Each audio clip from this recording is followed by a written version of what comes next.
اللہ الرحمن الرحیم السلام علیکم ورحمۃ اللہ وبرکاتہ۔ اللہم فقہنا فی الدین، اللہم فقہنا فی الدین، ربی زدنا علما وعملا متقبلا، آمین یا رب العالمین۔ رب اشرح لی صدری ویسر لی امری واحلل عقدۃ من لسانی یفقہوا قولی۔ تو چلیے آج ہم انشاءاللہ سورۃ الہمزہ کو سیکھیں گے۔ سورہ ہمزہ جو ہے یہ سورہ نمبر 104 ہے۔ یہ سورہ مکہ میں نازل ہوا تھا اور اس میں 9 آیتیں ہیں۔ تو یہ سورہ، اس کے بارے میں یہ میں کہنا چاہوں گی کہ یہ سورہ آپ پورا مکمل سنیں اور دوسروں کے ساتھ بھی شیئر کریں، کیونکہ یہ جو سورہ ہے یہ ہمارے لیے، ہماری اصلاح کے لیے، ہماری زندگی کے لیے، ہمارے معاشرے کے لیے بہت زیادہ ضروری ہے کہ اللہ تعالیٰ ہمارے اعمال کی حفاظت فرمائے اور اللہ تعالیٰ ہم سب کو ان سب برائیوں سے بچا لے۔ کیونکہ اس سورے میں جو ہم پڑھنے والے ہیں یہ اللہ تعالیٰ کی ایک لعنت کہہ سکتے ہیں، ہلاکت کہہ سکتے ہیں، ایک عذاب ہے اللہ تعالیٰ کا جو اللہ تعالیٰ نے اس سورے میں بیان کیا ہے۔ اور یہ عذاب کن لوگوں کو ملنے والا ہے، یہ ہم خاص کر عورتوں کے لیے، ویسے تو مرد بھی وہی سب آتے ہیں اس میں، تو بچے ہو، بچیاں ہوں، ان سب کو یہ ساری چیزوں سے بچنے کی ضرورت ہے۔ تو ہم سب سے پہلے زینب آصف خان سے تلاوت قرآن سنیں گے اس سورہ ہمزہ کی، اور اس کے بعد ہم انشاءاللہ پھر آگے بڑھیں گے۔ أعوذ بالله من الشيطان الرجيم. بسم الله الرحمن الرحيم. ويل لكل همزة لمزة الذي جمع مالا وعدده يحسب أن ماله أخلده كلا لينبذن في الحطمة وما أدراك ما الحطمة نار الله الموقدة الذي تطلع على الأفئدة إنها عليهم مؤصدة في أمد ممددة۔ تو ابھی آپ نے تلاوت سماعت فرمائی ہے، اب ہم انشاءاللہ پریکٹس کرتے ہوئے پھر اس کو سمجھنے کی کوشش کریں گے۔ بسم اللہ الرحمن الرحیم۔ شروع اللہ کے نام سے جو بڑا مہربان نہایت رحم کرنے والا ہے۔ وَيْلٌ لِكُلِّ ہُمَزَةٍ لُمَزَةٍ، وَيْلٌ لِكُلِّ ہُمَزَةٍ لُمَزَةٍ، خرابی ہے ہر طعنہ دینے والے، غیبت کرنے والے کی۔ تو یہاں پر جو لفظ آیا ہے وَيْلٌ لِكُلِّ ہُمَزَةٍ لُمَزَةٍ، یہاں پر ہمزہ اور لمزہ دو الفاظ آئے ہیں۔ بعض کے نزدیک اس کے معنی سیم ہیں اور بعض کے نزدیک اس میں فرق ہے۔ ہمزہ وہ شخص ہے جو رو در رو یعنی کنٹینیو برائی کرنے والا، اور لمزہ وہ جو پیٹھ پیچھے غیبت کرے۔ تو بعض کہتے ہیں کہ ہمزہ آنکھوں اور ہاتھوں سے، اشارے سے، یا جو بھی برائی ہم کرتے ہیں یہ ساری چیزیں لمزہ میں آتی ہیں۔ تو وائل کہتے ہیں ہلاکت کو، سخت عذاب کو اور وعید کو، یعنی ایک قسم میں اللہ کی لعنت۔ ہر طعنہ دینے والے، بہت عیب نکالنے والے، زبان سے عیب جوئی کرنے والے اور اپنے اعضاء سے یعنی اپنے جسم سے اشارے کرنے والے، یہ ساری برائی کرنا، طعنے دینا یا کسی کو برا بھلا کہہ دینا، کسی کے عیب تلاش کرتے رہنا اور پھر اس کی ٹوہ میں لگے رہنا کہ اس کا یعنی کمزور پہلو ہمارے ہاتھوں میں آ جائے اور ہم اس کو پکڑ لیں اور ہم اس کو کیا کریں کہ اس کی برائی کو پکڑ کے اس کو بدنام کریں۔ تو جو عیب جوئی جو ہے، یہ عیب جوئی یا عیب چینی کرنا یا پھر دوسروں سے ایسی باتوں کی غیبت کرنا، یہاں یا اللہ تعالیٰ اس صورت میں جو ذکر کر رہا ہے وہ قریش کو یہاں پر تنبیہ کی جا رہی ہے۔ لیکن یہ قریش کی تنبیہ ہے، اس کا مطلب یہ نہیں ہے کہ ہمارے لیے نہیں ہے، قرآن قیامت تک آنے والے لوگوں کے لیے ہے۔ تو یہاں پر قریش کی تنبیہ تھی جو ہر وقت مسلمانوں اور پیغمبر اسلام کا مذاق اڑاتے رہتے تھے اور ایک دوسرے کو آنکھیں مارتے، یعنی کوئی بات اگر نبی صلی اللہ علیہ وسلم کہتے تھے تو وہ ایک دوسرے کو آنکھیں مارتے تھے یا تانے کستے تھے، یا جو غلطیاں ان کے نظر میں معلوم ہوتی ان پر وہ کیا کرتے تھے، لان اور تان کرتے تھے۔ تو جو باتیں معلوم نہ ہوتی پھر ان کی ٹوہ میں لگے رہتے تھے۔ تو ان سے کہا گیا ہے کہ تمہاری ایسی حرکتوں کا انجام تمہاری تباہی اور ہلاکت ہے۔ تیسر القرآن میں بھی اس کا ذکر ہے۔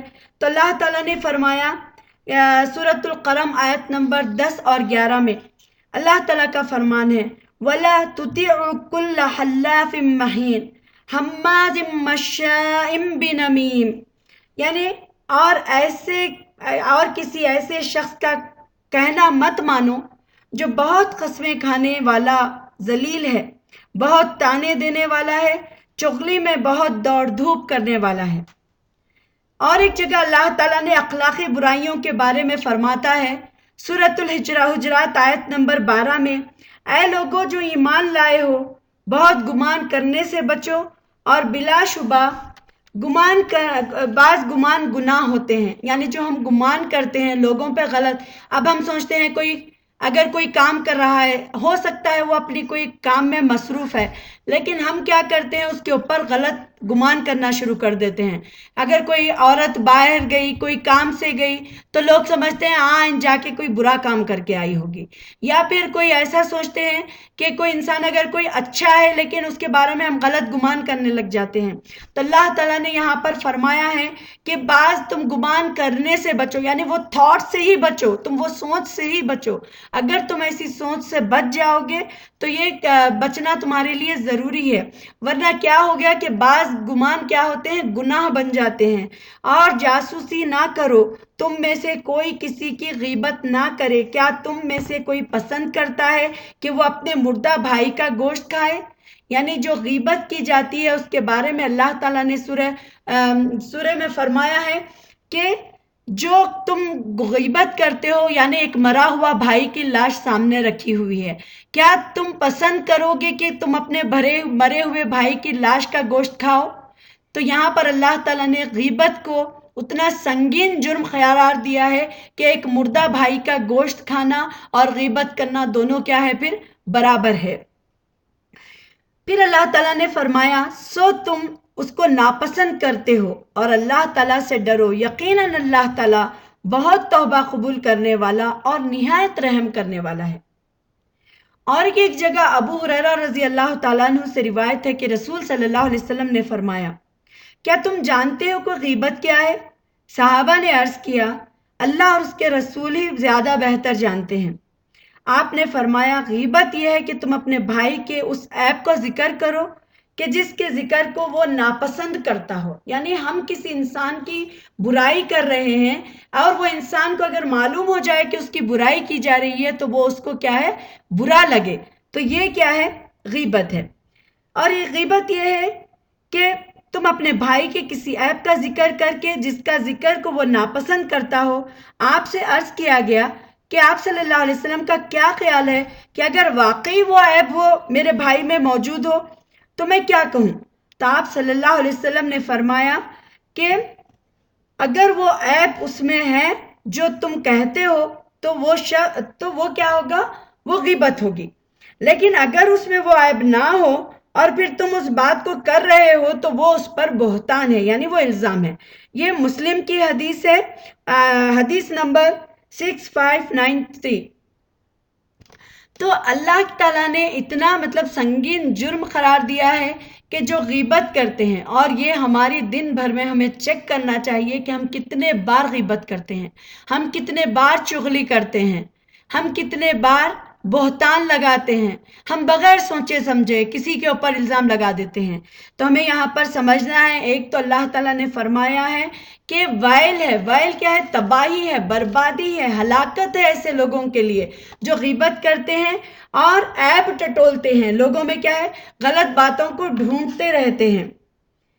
تو ہمیں ان عادتوں سے بچنے کی ضرورت ہے۔ اللہ تعالیٰ ہمیں ہمزہ اور لمزہ والی جو عادتیں ہیں اس سے اللہ تعالیٰ ہمیں بچائے۔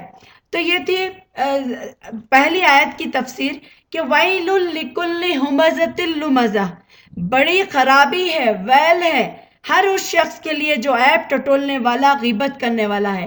اب اس میں عیب ٹٹولنے کے بارے میں آپ دیکھیے، کئی لوگ ہیں اگر ان کو کوئی بات کا پتہ نہ چلے یا کوئی ان سے چھپائے یا پھر ان کو کوئی بات، لوگوں کی ٹوہ میں لگے رہتے ہیں، وہ جاننا چاہتے ہیں کہ وہ انہوں نے کیا کیا، وہ کیا کرنا چاہ رہے ہیں اور وہ کیا کر رہے ہیں، اس طریقے کے لوگوں کی ٹوہ میں رہتے ہیں۔ پھر ان سے کچھ تھوڑا بہت معلوم ہو جاتا ہے تو وہ باتوں کو لے کر پھر پھیلاتے بھی ہیں۔ تو ہمیں یہاں پر اس برائی سے بھی بچنا ہے کہ ہمیں کوئی ٹوہ میں نہیں رہنا۔ ان کی زندگی ہے، ہماری اپنی زندگی ہے، کیا ہم یہ بات کو پسند کریں گے کہ ہم کوئی ہماری ٹوہ میں رہے اور ہمارے بارے میں کوئی بری باتیں کرے یا کوئی اچھی باتیں بھی؟ جو ہے ٹوہ میں رہنے کی ضرورت نہیں ہے، جو اچھائی ہے وہ بھی سامنے آ جاتی ہے، جو برائی ہے وہ بھی سامنے آ جاتی ہے۔ تو کوئی کام کر رہے ہیں تو وہ بھی سامنے آ جاتا ہے، اگر کوئی نہیں بھی آیا تو ہمیں کوئی اس سے نقصان یا فائدہ نہیں ہونے والا ہے۔ تو اسی لیے ہمیں کیا کرنا ہے، یہاں پر بہت احتیاط کرنا ہے کہ دن بھر ہمیں چیک کرنا ہے کہ ہم نے کہاں پر غیبتیں کی، کہاں پر ہم نے گمان کیا اور کہاں پر ہم نے ٹوہ میں رہا اور گناہ کما لیا۔ تو ہم کو ان گناہوں سے بچنا ہے، کیونکہ اب آگے کی آیتوں میں آپ میرے ساتھ رہیے اور دیکھیے کہ اللہ تعالیٰ نے ان لوگوں کے لیے کون سے عذاب کا ذکر کیا ہے جو لوگوں کی ٹوہ میں رہتے ہیں، غیبت کرتے ہیں اور جو لوگوں پر بہتان لگاتے ہیں۔ تو آپ میرے ساتھ آخر تک ویڈیو میں بنے رہیے، انشاءاللہ ہم پھر اس کو سمجھنے کی کوشش کرتے ہیں۔ چلیے اب ہم دوسری آیت کی طرف چلیں گے۔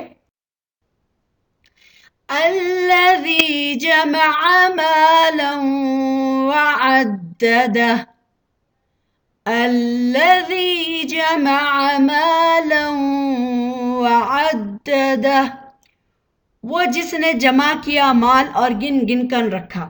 پہلی برائی جس کو ہم نے سنا وہ کیا تھی؟ غیبت پر، غیبت، ٹوہ میں رہنا اور گمان کرنا۔ اب اس کے بعد دوسری جو برائی اللہ تعالیٰ نے بیان کی ہے وہ ہے مال کو جمع کر کے رکھنا۔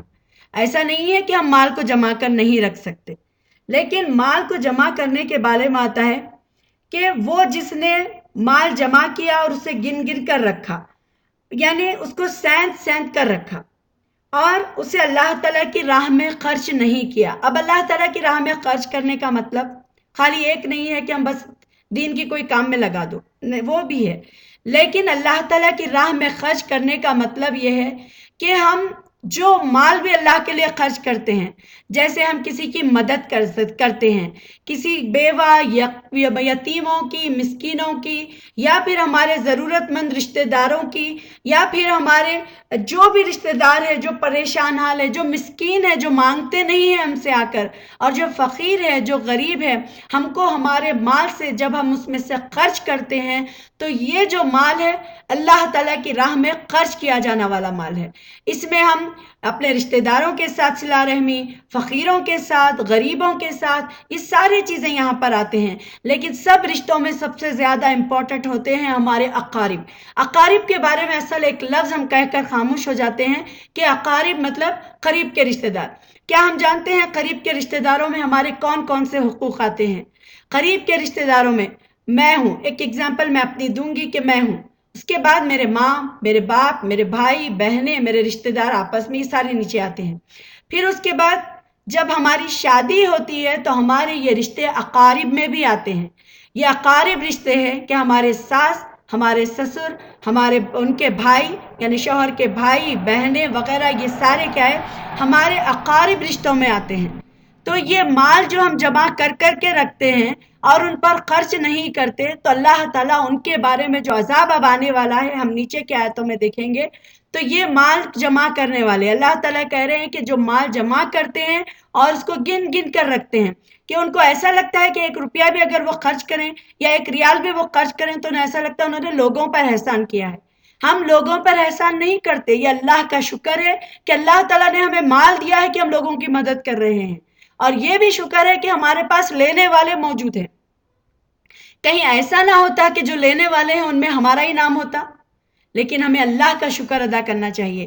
ہم ان پر احسان نہیں کر رہے ہیں، ہم اپنے آپ پر احسان کر رہے ہیں کہ اللہ تعالیٰ نے ہمیں وہ موقع دیا اور ہم قیامت کے دن انشاءاللہ ہمارا یہ مال اللہ تعالیٰ کے پاس یعنی اس کا اجر جمع ہوگا اور اللہ تعالیٰ ہمیں قیامت کے دن وہ پورا اس کا بدلہ دے گا. تو یہاں پر وہ ہے. اور دوسرا یہ چیز بھی ہمیں ذہن میں رکھنا ہے کہ جو مال بھی ہم خرچ کرتے ہیں اللہ کی راہ میں، کسی بھی طریقے سے آپ مال اچھے کاموں میں خرچ کریے، یہ سارے نیکی کے کاموں میں ہیں، اور یہ جتنا آپ خرچ کر رہے ہیں یہی ریئل اماؤنٹ ہے جو آپ کی قیامت میں جانے والا ہے. اور جو ہم یہاں پر کھا رہے ہیں، گھوم رہے ہیں، انجوائے کر رہے ہیں، جو خرچ کر رہے ہیں، یہ صرف دنیا کا مال ہے جو ہم اپنے آپ پر کھائے پیے اور اڑا دیے. لیکن جو مال ہم خرچ اللہ کی راہ میں کرتے ہیں یہی وہ مال ہے جو ہماری آخرت میں جانے والا ہے. تب اس کے بعد اللہ تعالیٰ تیسری آیت میں فرماتے ہیں یحسب ان مالہ اخلدہ، یحسب ان مالہ اخلدہ، وہ خیال کرتا ہے کہ بے شک اس کا مال اسی کے پاس ہمیشہ کی زندگی کا موجب ہوگا.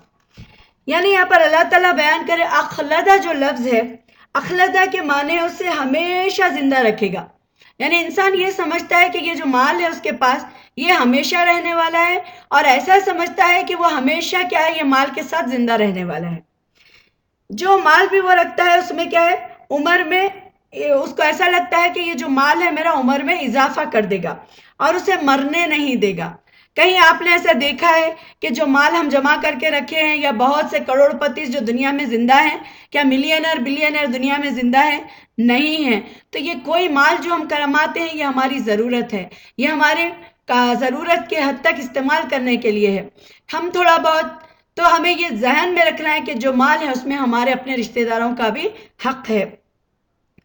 پھر اللہ تعالیٰ نے فرمایا کہ کَلَّا لَيُنبَذَنَّ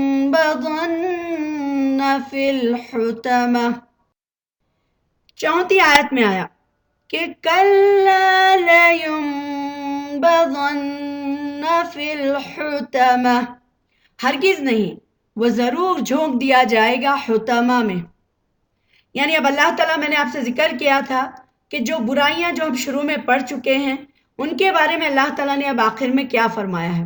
یہ کون سا عذاب ہے جو اللہ تعالیٰ یہاں پر ذکر کر رہے ہیں کہ ہرگز نہیں، یہ تو ضرور توڑ پھوڑ دینے والی آگ میں پھینک دیا جائے گا.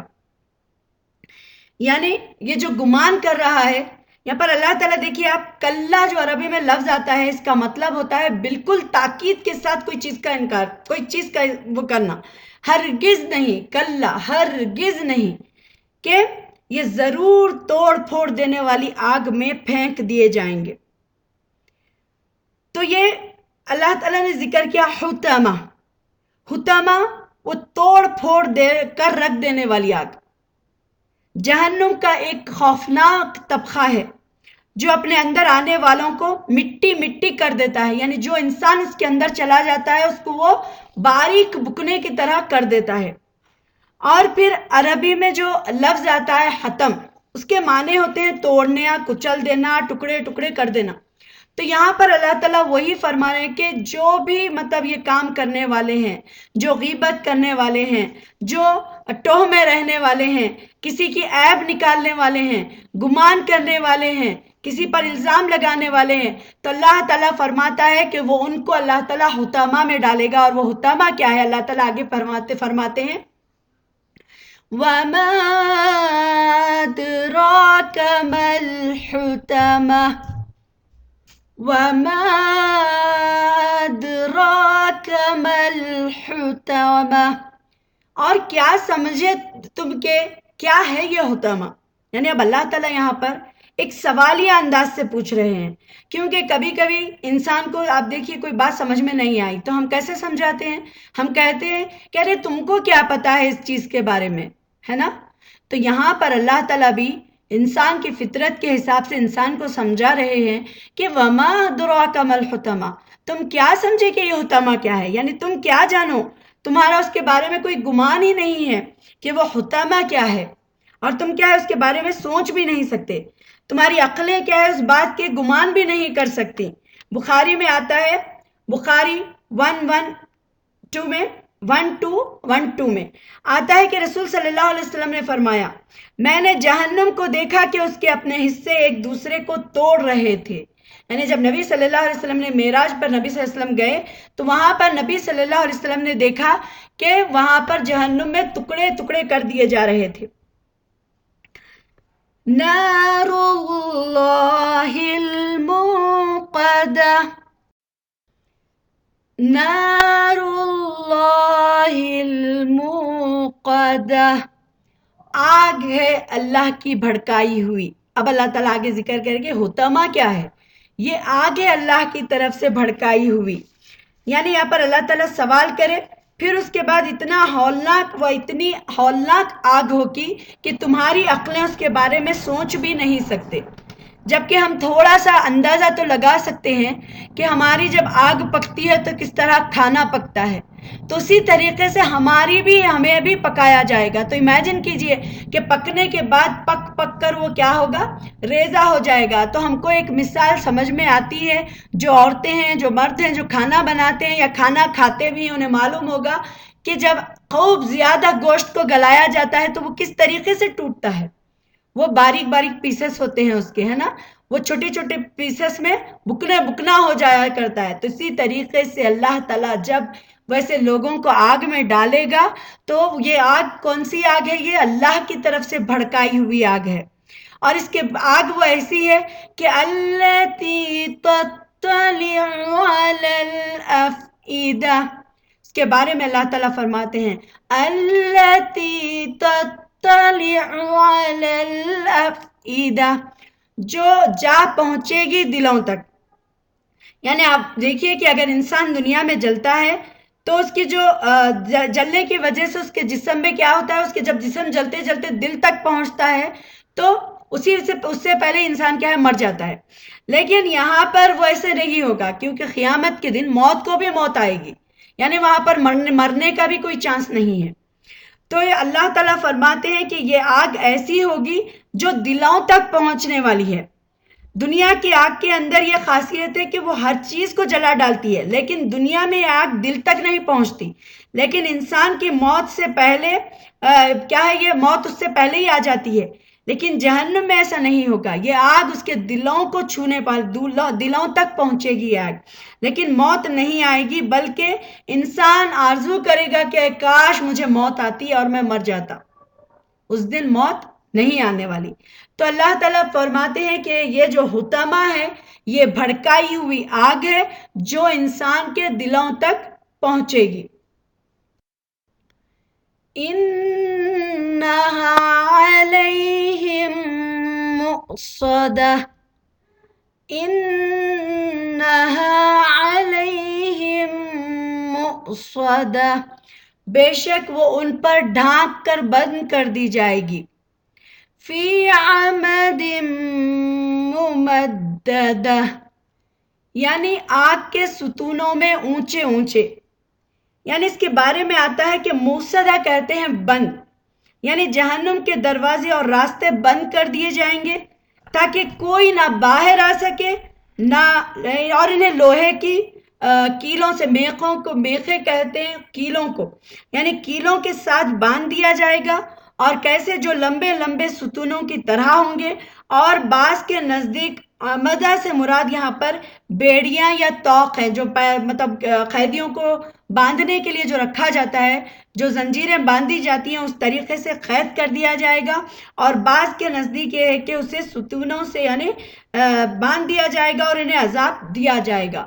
تو یہ جو آگ ہے اللہ تعالیٰ فرماتے ہیں کہ بے شک ڈھانک کر بند کر دی جائے گی. اب ذرا امیجن کریے آپ کہ آگ گھر میں یا روم میں لگی ہوئی ہے اور ہم ایک ایسی جگہ پر ہے کہ ہم بالکل بند، جہاں پر بالکل ہوا کا نام اور نشان بھی نہیں ہے، ایسی جگہ ہم موجود ہیں. پھر اس کے اوپر سے چاروں طرف سے بھڑکتی ہوئی، نیچے سے اوپر سے وہ نیچے آزو بازو ساری جگہوں پر آگ لگی ہوئی ہے. اور یہ آگ کیسی ہے کہ اب ہوا آنے کے لیے اوپر سے بھی کھلا نہیں بلکہ اس کو بند کر دیا جائے گا.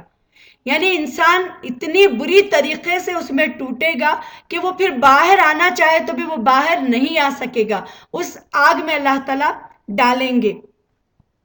تو یہ جو غیبت کرنے والے، چغلی کرنے والے اور جو برائی کرنے والے ہیں، ان کے بارے میں اللہ تعالیٰ نے یہ عذاب رکھا ہے کہ ان کو جہنم کے آگ میں ڈالا جائے گا، اور یہ آگ کو اوپر سے نیچے سے ہر طریقے سے ان کو ڈھانک دیا جائے گا، اور ان کو ستونوں کے ساتھ، توق کے ساتھ ان کو باندھ دیا جائے گا، اور اس کے بعد اس طریقے سے ان کو اللہ تعالیٰ عذاب دے گا جو یہ کام کرتے ہیں۔ تو بڑے بڑے ستونوں میں، یعنی جو یہاں پر کیا ہے کہ یمن میں جو ہے خانہ کعبہ کی ستونوں کے ساتھ انسان کو باندھ دیا جائے گا۔ تو مجھے امید ہے کہ آپ کو یہ سورہ سمجھ میں آ گیا ہوگا۔ میں اللہ تعالیٰ سے دعا کرتی ہوں کہ اللہ تعالیٰ مجھے اور آپ سب کو، اور ہمارے ماں باپ کو، ہمارے بھائی بہنوں کو، ہمارے رشتہ دار، ہمارے شوہروں اور بچوں کو اللہ تعالیٰ اس عذاب سے اور اس جہنم کی آگ سے بچائے جو ہمیں توڑ پھوڑ کر رکھنے والی ہے۔ اللہ تعالیٰ ہم سب کو جنت الفردوس عطا فرمائے، اور ہمارے سارے مرحومین کو بھی اللہ تعالیٰ جنت الفردوس عطا فرمائے، اور اللہ تعالیٰ جو اس بیماری میں، اللہ تعالیٰ یہ دنیا میں جو بیماری چل رہی ہے اس کو ہم سب سے دور کر دے، اور جو بیمار ہے اللہ تعالیٰ ان سب کو شفاء کاملہ عاجلہ عطا فرمائے، اور اللہ تعالیٰ ہم سب سے راضی ہو جائے، اور ہمارا حساب قیامت کے دن آسان لے، اور ہمیں جنت الفردوس میں اعلیٰ مقام عطا فرمائے۔ آمین وآخر دعوانا الحمدللہ رب العالمین۔ سبحانک اللہم و بحمدک، نشہد ان لا الہ الا انت، نستغفرک و نتوب الیک۔ تو انشاءاللہ میں پھر نیکسٹ سورے کے ساتھ ملوں گی۔ تو آپ یہ سورے کو لوگوں تک پھیلائیے، زیادہ سے زیادہ لوگوں کو اس سے فائدہ اٹھانے کا موقع دیجیے، اور اللہ تعالیٰ آپ سب کو اس کا بہترین اجر دے۔ اور آپ میرے اس چینل کو ضرور سبسکرائب کریے تاکہ میں جتنے بھی ویڈیوز آپ کو بھیجوں آپ کو جلد سے جلد مل سکے، اور دوسروں کے ساتھ بھی شیئر کریے، اور اگر آپ کو پسند آ رہی ہوں، آپ کو سمجھ میں آ رہا تو اسے ضرور لائک کریے گا۔ انشاءاللہ پھر میں نیکسٹ سورے کے ساتھ ملوں گی۔ السلام علیکم ورحمۃ اللہ وبرکاتہ۔